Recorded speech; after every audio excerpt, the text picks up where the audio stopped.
Okay, next is item 9, English Language Arts Standards Revision. This is an actionable item. Sarah, are you ready to come on? Yes, thank you. Sarah Wibke, Pre-K through 12 Literacy and Library Media Coordinator. I am excited to be here today and share what the committee brought. So as staff, it is my job to bring the committee's report and recommendations to you on their behalf. And the review committee, just as a reminder, was made up of 7 educators nominated by the board, 5 parents nominated by the Senate, and 5 by the House. So any questions on that report after reviewing it? Questions from board members on the report? Board member Earl. Could you provide some clarification on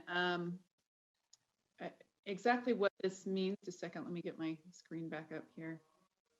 Sorry. On the delete under place the literacy standards for social studies, science, and technical subjects into the respective content area to emphasize that literacy needs to be taught within those disciplines. When it's suggesting to remove that, what does that mean, or what is that referring to exactly? Sarah? Sure, thank you. So I'll respond using my notes from the meeting so that I can best represent the committee's thoughts around this. It was a very lengthy conversation on this part. So this piece was really coupled along with the recommendation that the literacy standards for social studies and science be moved. So not removed, but moved from the ELA standards and then placed within those respective disciplines. Moving those historical document standards in keeping with this recommendation is really placing that responsibility on teaching those historical literacies and science literacies with the content area teacher, who is the expert as the context and analysis, to actually make sure that it's taught in a better way. And so we don't want to hold the ELA teachers bearing the weight of all of that literacy instruction, knowing that they don't have always that context and expertise that these historical literacies and science literacies deserve. In addition, they also talked about the duplication of standards across the content areas doesn't leave time to teach some of those foundational standard priorities in each content area, knowing that the day is very limited in schools. And not just now for COVID, but in normal years as well. There's also no other place in the ELA standards where specific texts are called out. They felt that this decision best ensures that the choices about the text are left to local control and to each LEA. And so this decision would not block any LEA from using any of these documents. It would just give them opportunities to use whatever documents they feel are most important. And then in addition, they were just saying that the ELA class is often the sole class where we're exposed to fictional text. And so they wanted to make sure that that is still a priority. You have a follow-up? Okay, so I did. So that, I just want to make sure I understand. So that's, I see that there's a deletion for those items for I1, whatever it is, 11-12.9. But is that what the bottom one is? Place the literacy standards. I'm sorry, I guess I wasn't really clear on that. You're going to ask, I'm sorry, what is can you help me? Absolutely, yeah, I would love to. I was confused. I feel like both of those got mixed together, so I do apologize, and I'm trying to sort out the difference is what I'm trying to do. Yeah, no, that makes sense. So it would be basically taking these standards and moving them to social studies and then the science ones as well. The ones specifically on the screen are social studies. But it would be moving them from ELA to the respective content area instead of having it all on the ELA teachers. Okay, I'm ready. When questions are done, I'm ready to make a motion. Okay. Okay. Board Member Gravitt. Yeah, I just wanted to, I hope it's okay, Sarah, to kind of speak to this issue as well. And Jenny, because when I saw that place literacy standards for social studies, science, and technical subjects into their respective content areas, I just want to speak, maybe this would help a little bit, maybe not. Part of the problem that's been confusing for English teachers is that, you know, our students go and take the test and then they see the science text, for example. And I think subject area teachers have been confused because they don't realize that literacy is under their purview as well. We are all literacy teachers. As an English teacher, my expertise is in, you know, analyzing and looking at rhetorical strategies for fictional works and literature. Whereas who's the expert in scientific texts? The science teacher. Who's the expert in social studies texts? The social studies teacher. And so that's, I think, what has supposed to been happening, but I think there's been confusion and people thinking, well, English, reading, the English teacher should teach all literacy, when really the best teacher to teach social studies literacy is the social studies teacher. That's their expertise. And I think it's just acknowledging that those teachers are the experts in their literacy. Literacy comes in many forms. So I just wanted to add that to the context of this conversation. Thank you. Thank you. Board Member Hanson.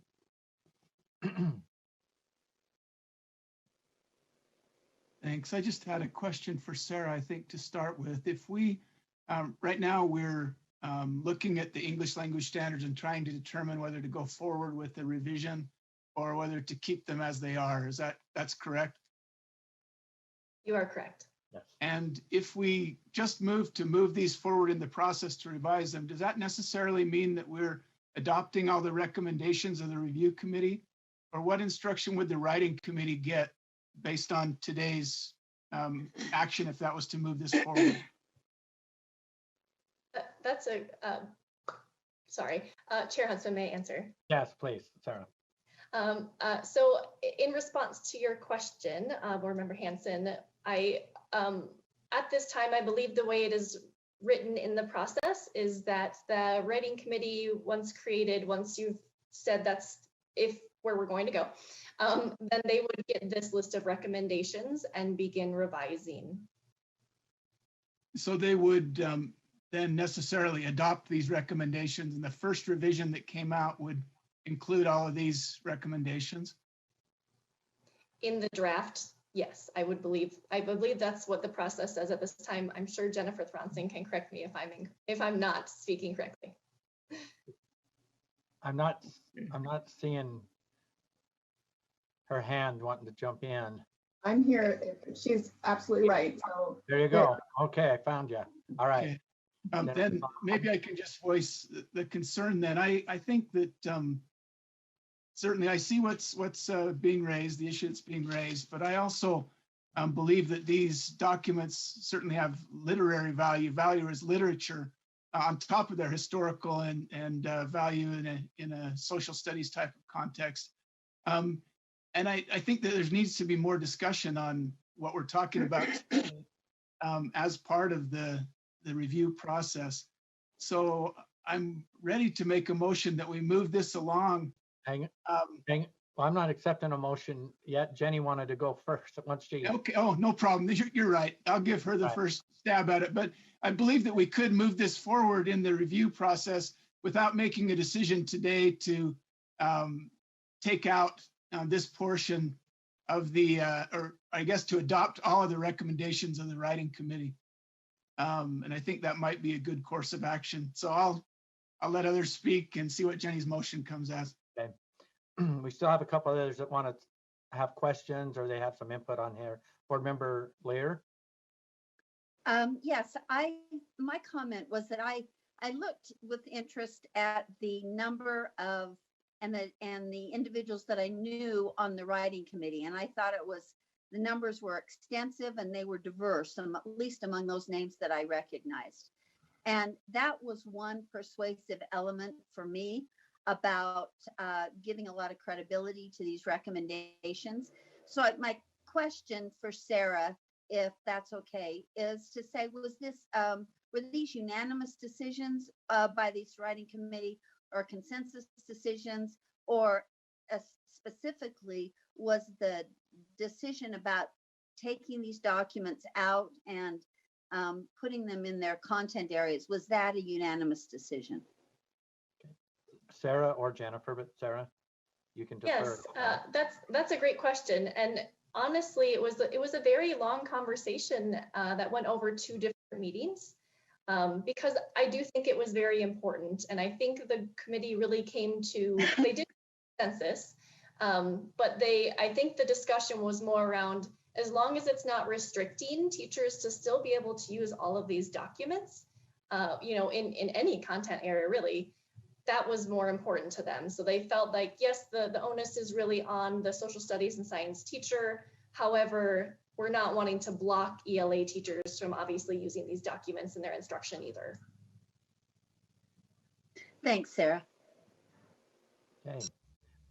Board Member Cannon. Thank you, Carol. Hit on my question exactly. I was wondering about how whether or not removing these literary seminal documents was a unanimous decision. I've heard a lot of input from constituents of mine who are very concerned about the idea of deleting these. And one of the persuasive things they've mentioned to me is how we are learning and how we are trying to interweave curriculum and have what is taught in one curriculum area reinforced in another curricular area. And as Board Member Hanson said, these documents certainly have literary significance. And so I think I would be inclined to want to keep them based on those ideas rather than to delete them as is mentioned in this recommendation. Thank you. Okay. Board Member Marsh. Thank you, Chair Huntsman. I too have received a great number of concerns about this. I still guess I have a hard time understanding what the idea of taking them out. When you look at King's letter from Birmingham jail, Washington's farewell address, Gettysburg address, speeches like that, how the Declaration of Independence was written. To me, those are just literary gems, and why we would want to take them out of the literacy, I have no idea. I'm not expecting that they would teach the historical fact of what took place and why they did it as much as how they wrote their way of writing. It'd be the same as using it with Shakespeare or Plato.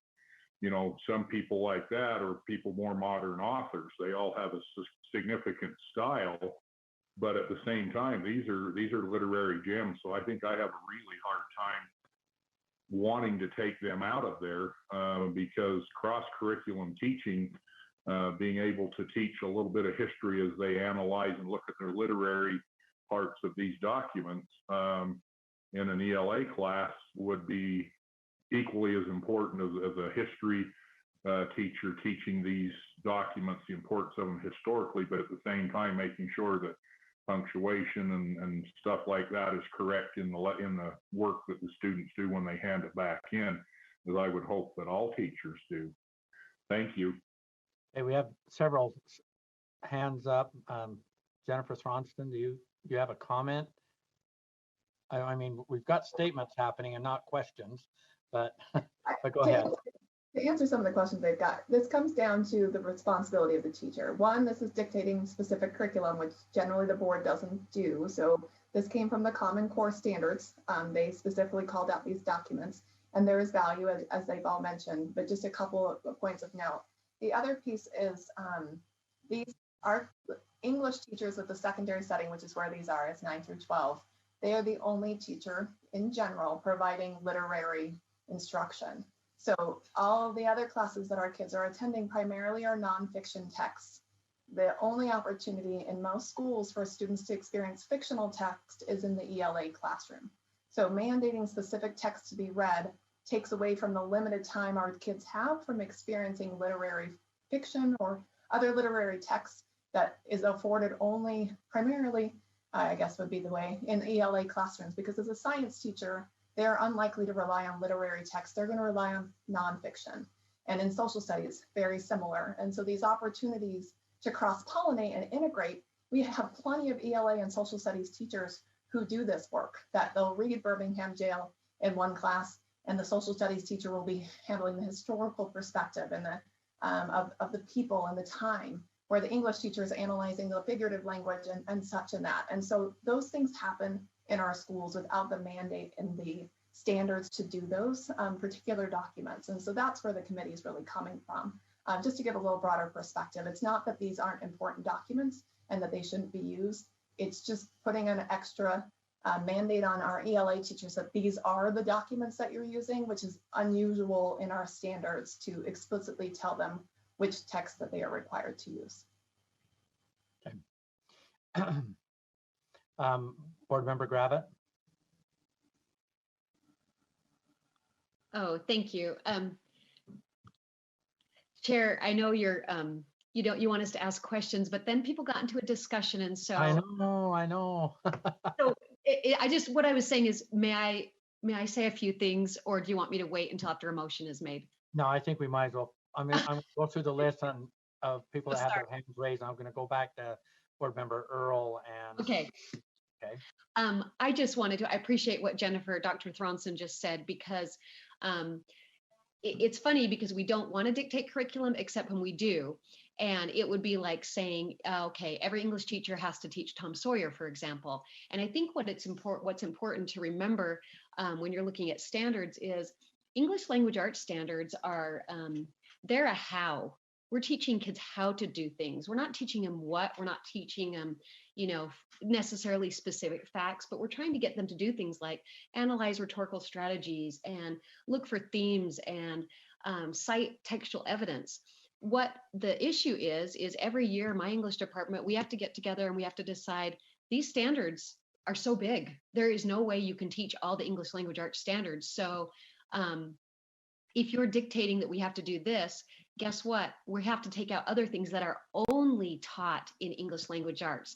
So I guess my question is, if you dictate curriculum, then you are essentially saying, but don't teach something that no other teacher teaches, like Jennifer Thronson brought up figurative language, for example. Again, removing a specific name or seminal documents from standards does not preclude the teaching of it. Of course we teach it. I just did a unit on speech writing where we looked at great speeches in history, and we use that for analyzing rhetorical strategies, but those are my mediums. I don't need the mediums dictated. And let me get back to a little bit more fiction. That was a criticism we had before when the standards changed, and no other subject really teaches fiction. So just something to consider. It doesn't mean history isn't important, because it's so important, but you can find history in fiction too, and let the English teacher decide the texts. Anyway, I just wanted to add that. Thank you for humoring me. Okay, well, it's our meeting. Board Member Earl. Yes, I'll make my motion at this time. It's to accept the English Language Arts Standards Review Committee, but I do want to remove the deletion of R1.11-12.9, or I guess that bullet point right there, and leave those in. That's my motion. You have a motion to. This is I don't know, maybe I need to articulate that better. Okay, one more So second. where it says to delete those, I want to remove that from their report. The standards are under the, well, not that, but the R1, RL, I don't know if that's RL, 0.11-12.9 and RL.9-10.9. And I just lost my screen. So is that? Those are the two. It's analyze 17th, 18th, 19th century foundational U.S. documents and analyze seminal U.S. documents of historical and literary significance. These provide, well, I won't argue the case till you're ready. Okay, a second. Hang on, I'm trying to get my screen to come back up.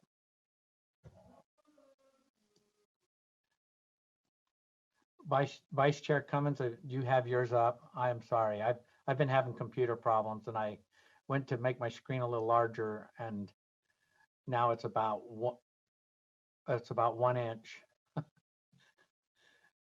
Everything I'm trying to see. So can you take the motion, Vice Chair Cummins? Sure. Is there a second? Do you want me to? Yes, this is Member Nielsen. I will second that. Okay, so the motion is to remove from the recommendations document, the recommendation to delete R1.11-12-9 and R1.9-10-9. Is that correct? That would be accurate. Okay. Is there discussion to the motion? Can I give my? Yes. Okay. First of all, we clearly within our laws are required to integrate these key documents into our educational settings. And yes, there is a choice among teachers whether they use them or not, even if they're listed in the curriculum or not the curriculum under the standards. There's still a choice to that. But this is key information that we should be working on. Recently had discussion with the superintendent about how if our civics education were pronounced and that we were doing it the way we needed to do it, how important it would be to help curb some of the things that we're seeing in society at this time. And anyways, I just think these are key issues, these are key literary issues and should be implemented and used. And so we'll let others discuss. Member Marsh? Lorraine, sorry, interrupt. Lorraine, you have your hand up. Yes, this is just a little confusion about the motion because I know what's before the board today is whether to move ahead.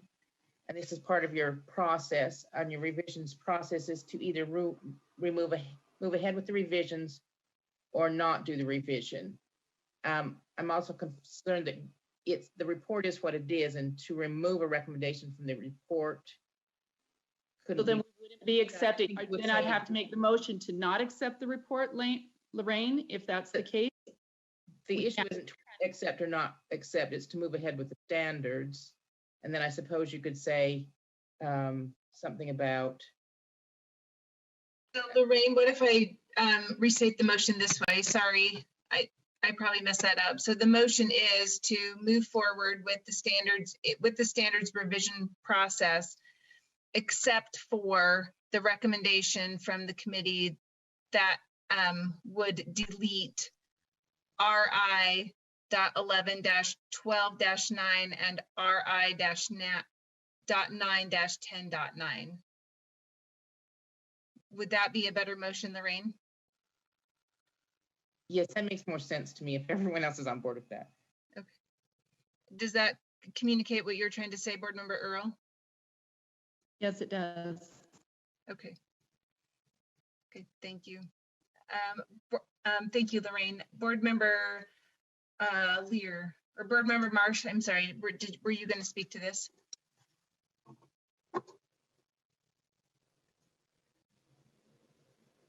No, I wasn't, Vice Chair. Okay, thank you. Board Member Lear. And I think I'm a little confused, or maybe you can help me. To me, this is a recommendation from a writing committee that was appointed. And my comment is similar to Lorraine's, except I think she was on the right track to begin with. This is a recommendation from a writing committee. And so if we vote to continue with the process, I think our vote should be we like or we don't like X, Y, or Z, not to remove a recommendation that came from the committee. I think that's an inappropriate reaction to our own committee. And we can choose not to agree with it, but to remove it suggests that the committee didn't make it, and the committee did make it. So I feel like it's important to honor that decision by the committee. But if the board wants to vote as a whole to say we don't like X, Y, or Z recommendation, that would be a more appropriate motion. So as stated, I cannot support this motion because I think we are not following an appropriate process in receiving a recommendation. And then, but we want to take away this recommendation even though you made it. So I can't accept it as stated. Thank you.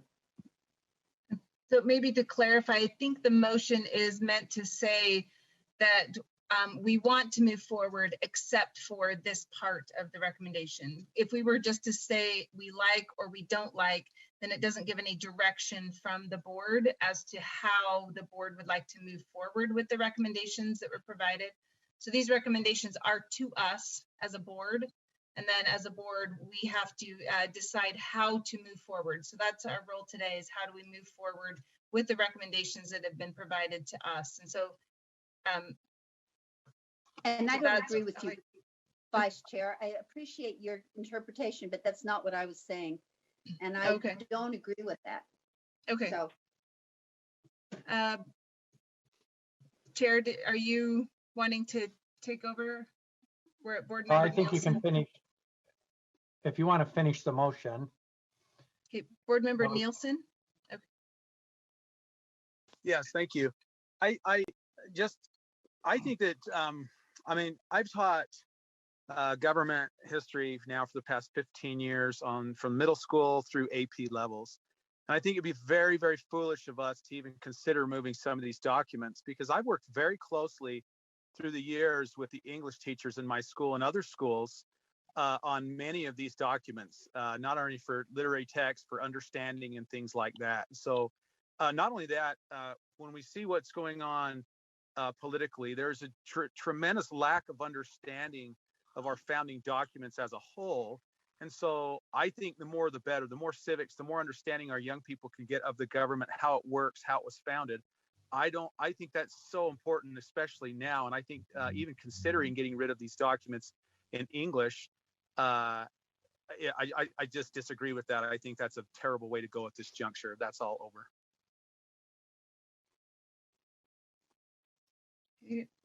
Board Member Gravitt. Thank you, Chair. I just want to go back because I've been kind of confused. I want to go back to I guess I need to speak against the motion, because I agree with Carol that if somebody makes a recommendation to us, that's not the issue we're voting on. They made their recommendations. We are voting to move forward with the remaining steps in revising the English language arts standards. There's a whole process left, and not all recommendations make it to the end of that process. Let's let the process happen. We don't have to make that decision now. We're just saying, here's the recommendations. We maybe agree, maybe we don't. There's a process to go through. And this is just from the review committee. We haven't even set up the writing committee yet. And so I think people need to remember that these are just recommendations, and the motion should be to just continue the process. And so because this confuses it for me, I'm going to have to vote no to this motion, not necessarily because I disagree, but because I don't want to remove somebody else's recommendations. They're not mine to remove. I asked to have them. I don't want to remove them. So just wanted to mention that. Board Member Lear. no, I'm sorry, I didn't take my hand down. Thank you. Board Member Nielsen. No, I'm sorry, I need to take my hand down. Apologize. Board Member Hanson. I'll be brief. This is why I asked the question in the beginning of this discussion. I believe that if we accept these recommendations and just move ahead with the process, that these recommendations will be baked into the first draft from the writing committee. And I think that that's what I would not like to see happen, because I believe a lot more discussion needs to come out, and wouldn't like those recommendations included in the first draft. So I'll vote for the motion because I believe that's clear, not wanting to discount the recommendations at all of the review committee, but also not wanting those to go into a first draft, but just to be considered afterwards as part of the public comment and all the other comment that we're going to be receiving on this. This is a long process that we're just kicking off, but I don't want this to be cut out of the first draft. There's been a lot of public discussion. We've all had our chance to say our piece. I just believe today's not the time to decide that. We should keep it in the first draft and move it forward.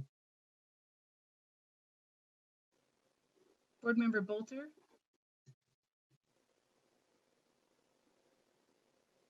Thank you. I was basically going to say the same thing that Scott Hansen said, that when we accept these recommendations, we are accepting that we will remove these items, at least in the first draft. Yes, we could always put them back in, but that is essentially what we're accepting. And so I am going to vote for this.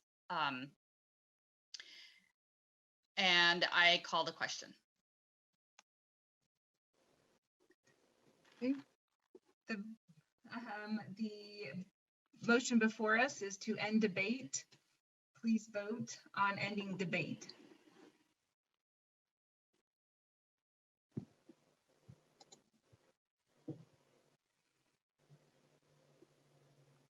Okay, that motion passes unanimously. Good. Okay, the motion before us is to approve moving forward with the remaining steps in the revision process of the English language art standards without the recommendations that we remove RI.11-12.9 and RI.9-10.9. Please vote.